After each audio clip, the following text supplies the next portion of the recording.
Газар нутаг байгаль дэлхий бол бидний үнэт төв билээ. Байгаль дэлхий газар нутаг уул ус зэрэг гэдэг бол бидний амьдралын салшгүй нэг хэсэг юм. Өвөг дээдс маань газар шороо уул усаа эрхэмлэж хамгаалж ирсэн билээ. Тэд газар нутгийнхаа төлөө аим хайрлалгүй тэмцэж бидэнд өнөөдрийн их орон байгалыг үлдээсэн. Гэтэл бидэнд тэдний үлдээсэн энэ үнэт төвийг хайрлаж хамгаалах нь бүгд өөртөө мохиртол зүтгэсээр байна. Өнөөдөр хүмүүсийн буруутай үйл ажиллагаанаас болж байгаль дэлхий бохирдож устдаж үгүй бол аюулт хүрээд байна.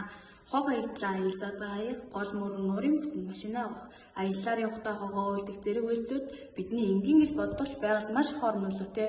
Үүнээс гадна дэлхийн доллар, уур амьсгалын өөрчлөлт, цэвэр усны хомсдол гэх мэт томоохон асуудлууд тулгарч байна. Өнөөдрийн байдлаар 8 тэрбум хүн амтай дэлхийн 2 тэрбум цэвэр усны хомсдолд орсон.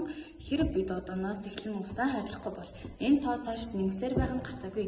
Үүнтэй зэрэгцэн хойд усан далай мус хайлт, цагаан байгуун тоо жилээс жилд багасж байна.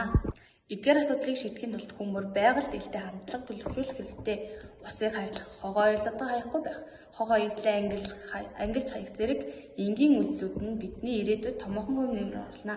Байгаль дэлхий бол бидний амьдралын үндэс суурь. Тиймээс бид газар шороо, уул усаа хайрлаж хамгаалах үүрэгтэй гэдгээ хизээж мартаж болохгүй билээ.